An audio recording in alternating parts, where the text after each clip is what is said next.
창세기 22장인데 저기 저도 사실은 설교 안에서 간증이 좀 많이 차지하는데 웃자고. 자, 22장 우리 8절입니다. 창세기 22장 8절부터 14절까지 보겠습니다. 창세기 22장 8절부터 14절까지 8절 제가 읽겠습니다. 아브라함이 이르되 내 아들아 번제할 어린 양은 하나님이 자기를 위하여 친히 준비하시리라 하고 두 사람이 함께 나아가서 하나님이 그에게 일러준 곳에 이른지라. 이에 아브라함이 그곳에 제단을 쌓고 나무를 버려놓은 그의 아들 이삭을 결박하여 제단 나무 위에 놓고 손을 내밀어 칼을 잡고 그 아들을 잡으려 하니 여호와의 사자가 하늘로부터 그를 불러 이르시되 아브라함아 아브라함아 하시는지라. 아브라함이 이르되 내가 여기 있나이다 하매 사자가 이르되 그 아이에게 네 손을 대지 말라. 그에게 아무 일도 하지 말라. 네 아들 내 독자까지 내게 아끼지 아니하였으니 내가 이제야 네가 하나님 경외하는 줄을 아노라. 이제야 네가 하나님 경외하는 줄 아노라. 아브라함이 눈을 들어 살펴본즉 한 순양이 뒤에 있는데 뿔이 걸려 있는지라. 아브라함이 가서 그 순양을 가져다가 아들을 대신하여 번제로 드렸더라. 아브라함이 그 땅 이름을 여호와 이레라 하였으므로 오늘까지 사람들이 이르기를 여호와의 산에서 준비되리라 하더라. 아멘. 우리는 지난주에 우리 그 몰렉신, 그모스신, 당시 그 땅에 가나안 지역 그 근동에 인신공양, 사람을 제물로 바쳐서 태우는 그런 인신공양의 그런 제사가 성행했다고 그랬죠. 그래서 그 제사의 그 신의 이름이 몰렉신이었고 그모스신이었고, 이 몰렉신과 그모스신에게 인신공양하는 거는요, 열왕기 상하까지도 나와요. 그러니까 이제 이스라엘이 왕정 시대까지도 꾸준하게 이어집니다. 그게 잘 안 없어져요. 그래서 하나님은 이 몰렉신과 그모스신에게 하는 이 인신 공양, 이 제사가 아주 악하다. 너무 악한 거다. 너무 나쁜 거다. 이거는 하지 말라고 하나님께서 극구히 반대하시면서 사람들에게 몇 번이나 말씀하셨어요. 이것이 상당히 오래된 풍습입니다. 그래서 아브라함 당시에도 여전히 이런 인신공양 풍습이 있었다고 제가 말씀드렸죠. 당시 가나안 지역의 사회 분위기가 그랬어요. 그래서 아브라함에게 너의 아들을 나한테 바치라 했을 때 어떻게 하나님이 나한테 이렇게 할 수 있을까가 아니라 당시의 풍속이 그런 게 있었기 때문에 귀한 아들을 이렇게 바쳐야만이 그 다음에 내 자식들이 죽지 않고 그 아들을 바칠 때 그 지역이 풍요롭게 되고 전쟁이 이제 안 일어나는 그런 대상으로 인신공양을 했었습니다. 그 유아 사망률이 워낙에 많다 보니까 우리나라에 액땜이라는 게 있잖아요. 액땜하는 그런 식으로 해서 내가 아이를 많이 낳을 건데 그 아이들이 이제는 더 이상 죽지 않았으면 하는 마음으로 그 태어난 아기를 먼저 신에게 바치는 거예요. 바치면 그 다음에 태어날 아이들은 안 죽게 해주십시오라는 거죠. 우리나라도 인신공양 심청전이 있었죠. 그렇죠? 심청전 할 때 그 뱃사람들이 심청을 바다에 던진 이유가 뭐죠? 그래, 바다 신에게 이 사람을 받아주시고 그 다음에 일어나는 모든 배들이 지나다닐 때 더 이상은 사람이 죽지 않게 해주십시오라고 하는 미리 이렇게 드리는 그런 마음이에요. 그러니까 이 아이를 받고 생명을 받고 그 다음부터는 생명을 살려주십시오 하는 마음으로 드린 거예요. 어떻게 아이를 드릴 수 있느냐라고 생각했지만 워낙에 많으니까, 너무 많이 죽으니까 10분의 1밖에 이 소생률이 없었습니다. 아이들이 10분의 1밖에 못 살아요.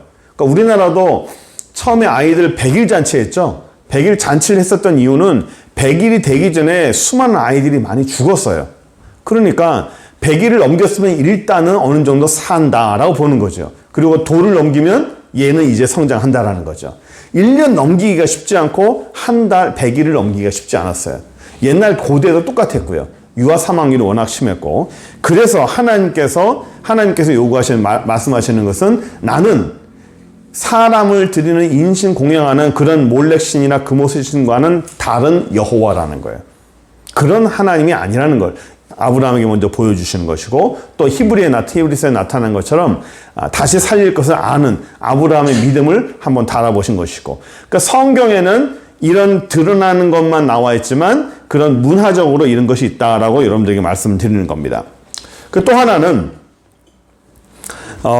제가 이 부분을 창세기를 이렇게 지나갈 때마다 항상 하는 이렇게 그 말씀인데, 하나님이 이삭을 바치라고 했을 때 아브라함이 아주 오랜 시간에 걸쳐서 있다가 아들을 겨우 낳았잖아요. 그렇죠. 원래는 첩에게서 낳은 건데 정실 부인에게서 정말 힘들게 아들을 얻었잖아요. 힘들게 아들을 얻었는데 그 아들을 하나님이 달라고 하는 거예요. 그 아들은 누가 줬죠? 하나님이 줬어요. 2절에 보시면 아브라함이 그 하나님에게 내 정실 부인에게서 아들을 달라고 아브라함이 요구한 적이 없어요. 그냥 하나님 편에서 내가 너에게 네 씨에서 난 아들을 내게 주겠다라고 하나님이 약속하고 하나님이 축복했지 아브라함이 요구한 게 없어요. 하나님이 줬죠. 그렇죠? 하나님이 줬는데 하나님이 줘놓고는 다시 내놔 하는 거예요. 내가 너한테 줬던 거 다시 내놔. 그러니까 이런 삶이 우리의 삶에서 여러 가지의 삶을 살다 보면 하나님이 우리에게 이해가 되지 아니하는 비상식적이고 비이성적인 요구를 하실 때가 있어요. 그때 내가 그걸 어떻게 반응하냐는 거예요. 내가 하나님 앞에서 하나님께서 말도 안 되는 그런 요구를 나한테 할 때 내가 그거를 어떻게 요구를 내가 들어주냐는 거죠. 거기에 우리의 믿음이 결정이 되는 거예요. 다른 사람들은 아무도 몰라요. 그건 부부도 모릅니다. 하나님이 그 사람에게만 요구하는 거예요. 그거를 요구할 때 내가 어떻게 반응을 하고 내가 어떻게 결단하느냐 상당히 중요한 거죠. 저도 이 시간에 잠깐 좀 간증을 해야 됩니다. 이걸 하려면 저희 우리 사모님하고 결혼하기 전에 하나님이 조그만한 아파트를 이렇게 줬어요. 야, 그걸 딱 받았을 때 제가 첫 느낌이 받자마자 딱 느낌이 뭐냐면 결혼하겠구나. 왜 줬을까요? 결혼하니까 아파트가 필요한 거 아니겠습니까? 야, 드디어 나 결혼하는구나. 그래가지고 돌아다니면서 청년들한테 나 결혼한다? 말하고 돌아다녔어요. 그래서 누구랑? 언제? 내가 물어보잖아. 누구랑? 언제? 몰라. 누군데? 몰라. 언제? 몰라. 근데 네가 어떻게 결혼해? 그냥 결혼해. 얼마 후에 결혼할 거야. 그래 말하고 다녔어요. 그래서 제가 미친놈 아니야? 진짜 이런 소리 들었습니다. 실제로 들었어요. 그러고 나서 우리 사모님 만나고 바로 결혼했어요. 됐죠? 그리고 한 반년도 안 지났나요?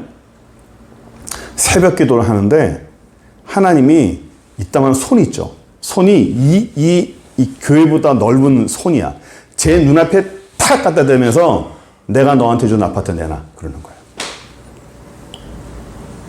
제가요, 뭡니까? 말도 안 되는 소리 하지 마요. 내 평생에 이런 거 가져갈 수 없는데, 하나님이 줘놓고 줬다 뺏는 게 어디 있습니까? 안 됩니다. 이건 있을 수가 없는 일입니다. 제가 뭐라 그러냐면, 사람도 이런 짓 안 합니다. 그랬어요. 사람도 이런 짓 안 합니다. 사람도 선물 줬다가 그 선물 뺏는 이런 짓 안 합니다. 제가 그거를 거의 한 달을 버텼어요. 왜? 내 평생에 이런 거 못 갖고 있으니까. 목사가 무슨 부동산을 갈 수 있겠어요? 못 갔지. 그래서 갖고 있었어요. 그러다가 하나님이 여러분 모르실 거예요. 매일 새벽마다 이따만한 손이 전 나타나서 내놔 하는데 그거 얼마나 고통스러운지 아십니까? 다른 게도 아무도 못해요. 내놔. 나타나서. 이 손이 이렇게 되는 거죠.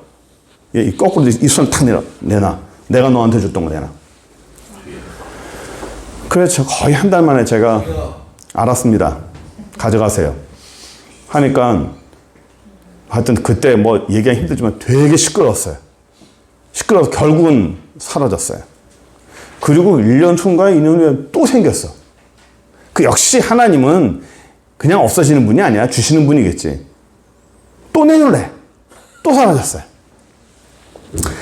이거 장난치는 것도 아니고 맨날 줬다 뺏고. 그러다 그런 일이 몇 번 있고 나서 여기 그 남양산 그 톨게이트에 싹 돌다 보면 종탑이 2개 있는 교회가 있어요. 그 교회가 이제 원래 제 친한 친구가 이렇게 교회를 건축하는데 그 교회를 건축할 때 자금이 모자라가지고 여러 군데서 돈을 끌어 모았는데 이게 이제 펑크가 나기 시작하는 거예요. 그 얘기 들어보니까 벌써 부도나기 직전이라는 겁니다. 너무 이제 무리하게 교회를 지어서. 그래서 그렇구나 하고 있는데 제가 감림산 기도원에 올라갈 때 그분을 만난 거예요. 거기서.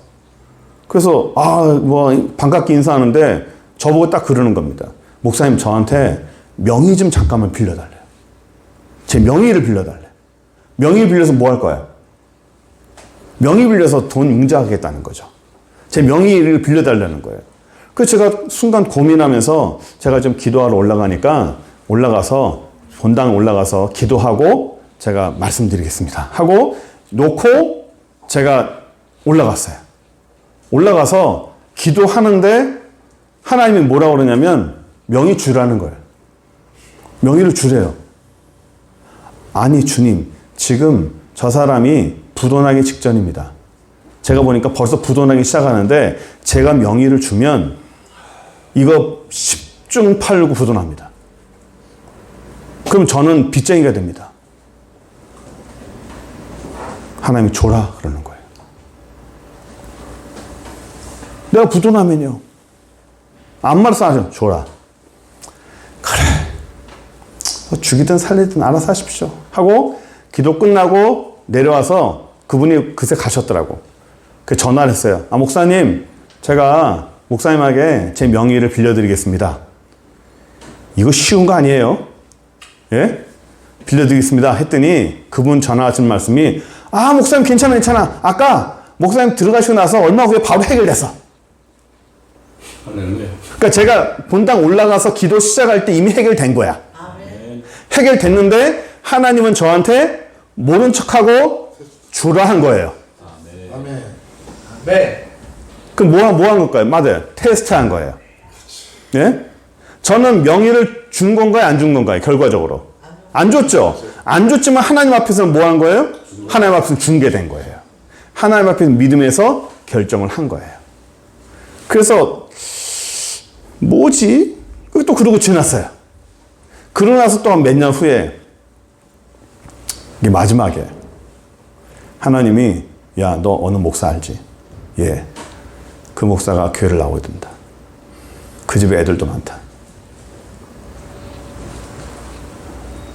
니네 교회, 네가 하고 있는 교회, 그 목사한테 단 한 푼도 맞지 말고 그대로 넘겨라. 그러는 거예요.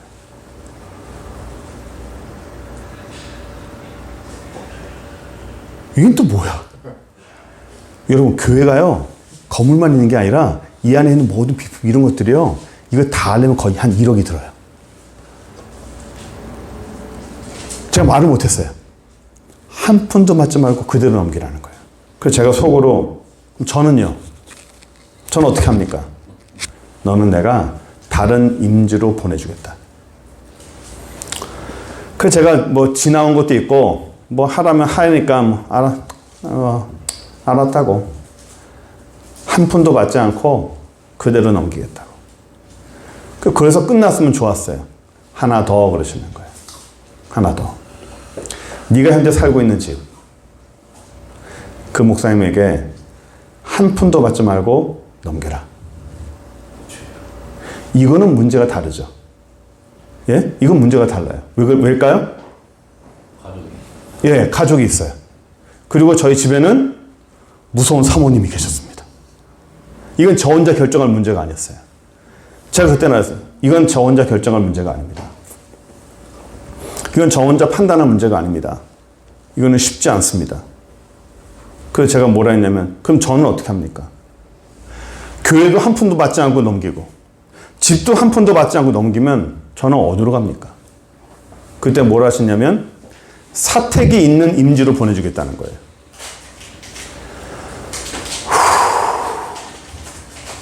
가만 생각해 보니까 하나님 어떤 마음 주냐면, 네가 결혼할 때 무일푼으로 시작하지 않았느냐?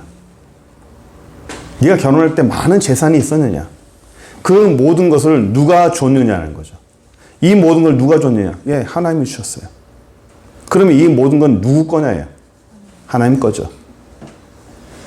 그래서 이건 저 혼자 결정할 것이 아니라 저희 사모랑 집이랑 가족이랑 의논해야 되는 거고 제 생각에는 불가능할 것 같습니다. 라고 이렇게 기도를 했어요.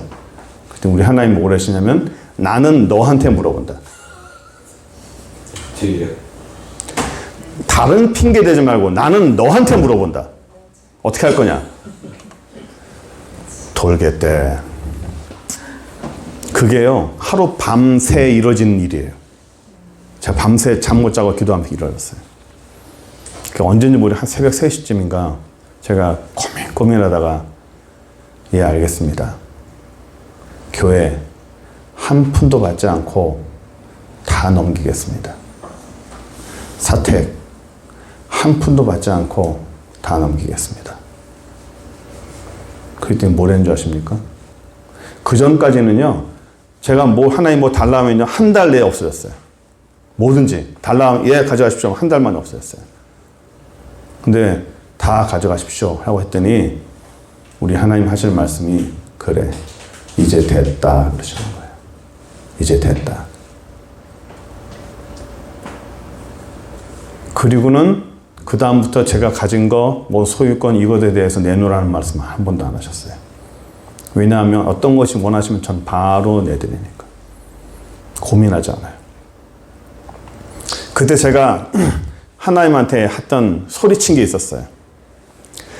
내가 집을 달라 했습니까? 내가 한 번이라도 집을 달라 한 적이 있었습니까?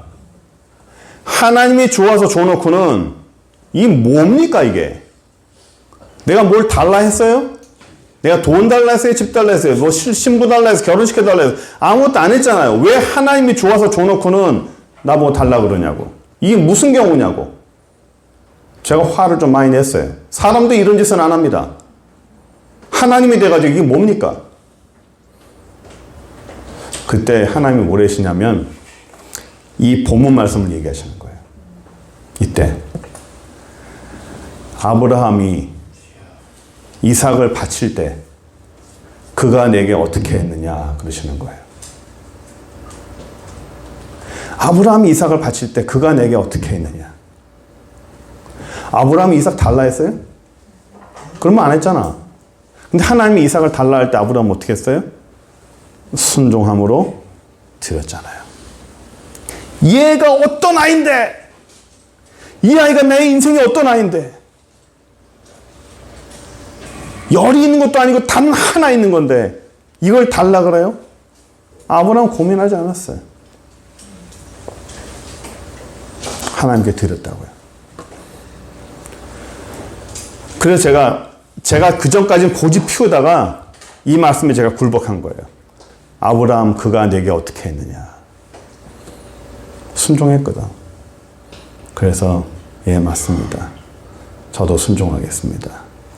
그때 제가 고개 숙인 거예요. 그 이후로는 물질에 대한 테스트는 없어요. 이제 됐다 하는 이유로. 그거 얼마나 기분 좋은 줄 알아요? 인정받은 거예요. 예? 참, 근데 그게 쉽지 않았습니다. 그 기간이요, 한 10년 걸렸나요?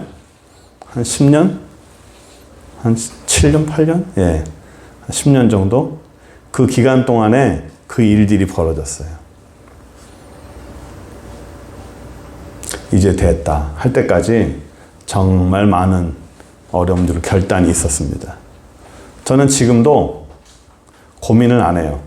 하나님이 내놓으라면 전 당장에 내놓습니다. 왜요? 원래 제게 아니고, 예? 원래 제게 아니고, 그리고 하나님은 대책 없이 무언가를 하시지 않는 분이라는 걸 알아요. 절대로 약한 걸 우리에게 주지 않는 분. 처음에 그 아파트라는 거, 집이라는 걸 하나님께 드렸을 때 그때 하나님이 저에게 약속해 주신 거 있어요. 이후로 네가 살 집은 내가 해결해 준다. 이후로 네가 사는 집은 앞으로 내가 책임져 준다는 거였어요. 그래서 저는 집 고민 안 했어요. 한 분도 고민 안 하고 지금도 고민 안 합니다. 뭐 돈이 없다 뭐 없다 뭐 해도 걱정하지 마라. 걱정하지 마라. 고민하지 마라. 계산하지 마라. 하나님이 하신다. 원래 이제 그 여자분들은 좀 계산하잖아요. 원래 여자들이 남자들이 계산합니다. 좀 모르겠는데 어쨌든 간에 그렇습니다. 그래서 저는 이 창세기 이 본문을 볼 때마다 범상치 않게 보고 하나님의 그 말씀이 지금도 쩌렁쩌렁합니다. 그때 아브라함이 내게 어떻게 했느냐. 그러니까 우리의 삶에서 내용은 다르고 방법은 다르고 길은 다르지만 하나님이 우리에게 무언가를 요구하실 때 우리가 하나님께 드릴 수 있는 내 것을 다 드릴 수 있는 그것이 우리에게 복이라는 거예요. 아무한테나 요구하지 않죠. 하나님은. 아무한테나 요구하지 않아요. 그 요구에 순응을 하고 아멘 할 수 있는 사람이 더 큰 거를 받고 하나님 앞에 더 큰 것을 패스할 수 있다는 사실을 우리가 알고 믿음의 삶을 사시는 여러분께 바랍니다. 기도하겠습니다. 전능하신 하나님 저희에게 은혜를 주시고 믿음의 삶을 주시니 감사합니다. 예수 안에서 우리가 더 은혜롭게 살게 하시고 능력 있게 살게 하시고 믿음 안에서 하나님을 사랑하는 그런 은혜로운 삶이 우리에게 나타날 수 있도록 축복하여 주옵소서. 예수 그리스도의 이름으로 기도드립니다.